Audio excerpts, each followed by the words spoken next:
Благодарам, почитувам председател на Собранието на Република Македонија, почитувани пратеници, почитувани медиуми, пред се почитуван народа македонски.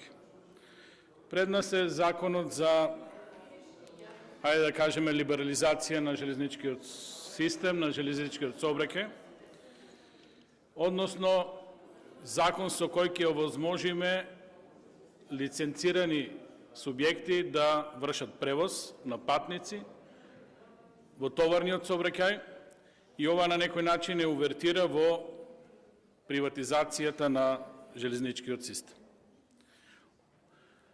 Зашто велам приватизација? Затоа што зборев и на комисија на оваа тема, пред нас е законот, меѓутоа не слушнавме од власта ниту еден збор за визија, за согледување на состојбата пред се, визија што понатаму. Точно е дека овој закон е усогласување со регулативата на Европската Унија. И Европската Унија бара од нас да го либерализираме железничкиот систем. Меѓутоа, како суверена држава, Република Македонија, барем се уште така се декларираме, иако власта тоа не го сигурно размислува, мораме да ги запазиме интересите на државата. Интересите на државата се во секој момент да имаме патнички функционален сообраќај, во секој момент да имаме товарен сообраќај, да имаме функционална инфраструктура и инфраструктурата соодветно да се развива согласно стандардите во Европа, за да бидеме компактибилни, односно да можеме да фатиме чекор со железничкиот сообраќај во Европа. Ниту еден од овие параметри нема во иднина да биде ставен на дневен ред, туку ќе биде во надолна линија или во пропаѓање. Од сите овие наброени фактори, единствен, профитабилен во моментот е товарниот сообраќај. И на мене ми е кристално јасно дека целата борба околу либерализацијата сватена во очите на Социјалдемократскиот сојуз на Македонија и на ДУИ за либерализација на железничкиот систем значи давање на лиценци на оператори кои ќе вршат овој транспортен систем. Ништо повеќе, ништо помалку. Ова е профитабилен бизнис и за државата, дури и ваква држава, што има ваков систем на организација на железничкиот сообраќај, железници транспорт дава позитивни резултати. Затоа што реалноста е таа, немаме море и многу од суровините во Република Македонија мора да стигнат преку товарен сообраќај, секако тоа најисплатливо е транспортниот сообраќај. Ова го потенцирам и барав од Министерството да ни демонстрира визија. Кога либерализирате, треба да внимавате и на останатите недоходовни делови. Што ќе се случи со патничкиот сообраќај? Патничкиот сообраќај во овој момент ни е колапс. Укинати линии, немаме локомотиви, немаме вагони. Сето тоа се провлекува години наназад. Многу мали се инвестициите во тој дел. ВМРО ДПМН имаше некои инвестиции во возови и така натаму патнички. И тоа беше изолиран случај. Со ваков однос кон патничкиот сообраќај значи дека за многу кратко време без стабилна фирма ќе колабира целиот систем. Тоа значи дека Република Македонија во иднина ќе нема патнички железнички систем. Ќе немаме возови за превоз на патници. Дали размислувавте за либерализација, да речеме сега условно, на двата модела, кога ќе давате лиценци, тој што ќе го зема товарниот сообраќај да има обврска да земе и патнички сообраќај, иако се изолирани. Дали размислувавте за други модели? Дали размислувавте да вложите средства во модернизација на патничкиот превоз, во подобрување на инфраструктурата,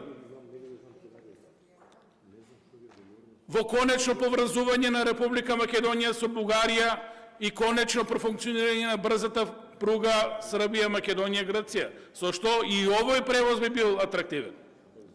Ништо од тоа. Не слушнавме ниту еден збор. Напротив, имаме ситуација, либерализација закон и толку. Вака поставени работите. Значи следново. Јавното предпријатие е во колапс, уништено. Јавното предпријатие не е уништено поради лошото работење на работниците во ова предпријатие. Уништено од политиката. Затоа мора да има одговорност кај политичарите и целата обврска да се реши оваа проблематика и кај политичарите, затоа што тие примаат партиски вработувања во овие предпријатија. Тие ги прават јавните набавки кои не се соодветни. Тие ги прават тешките ремонти и перење на пари и така натаму во ова предпријатие. Тие се факторот за лошата состојба во ова предпријатие. И затоа владата има одговорност да размисли и да понуди решение за патничкиот превоз. Не, владата се одлучува на следново. Го пропаѓаме ова предпријатие, платите каснат секаде, незадоволството се јавува и кај транспорт железници и евеа бомбона бизнисот, на кој ќе ги дадете лиценците за транспорт со возови. Тука е бизнисот. Овој модел не е како некој од претходните, да речеме електростопанство, каде што се продаваше фирма и тука се правеше сделката. Моделот е сосема друг. Тотално се уништува 100% јавното предпријатие и битно е сега лиценцата. Кој ќе ја добие лиценцата, златната кокушка да врши транспорт во железници. Сето друго не е битно. И тука е бизнисот. На сите ни е јасно. Во ред е да дадете лиценца. Меѓутоа, што со останатото? Што со патничкиот, што со инфраструктура, што со останатите сегменти од железничкиот систем? Ке останат да лебнат или ке пропаднат и јасно е. Ке немаме собствено јавно предпријатие за железници и едноставно ке изгубиме уште еден дел од суверенитетот на државата и ке оставиме на милост и немилост.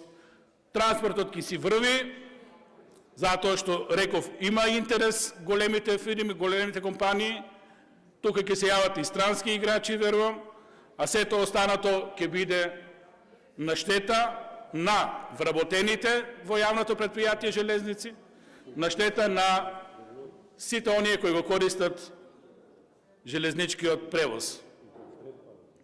Со ваква состојба,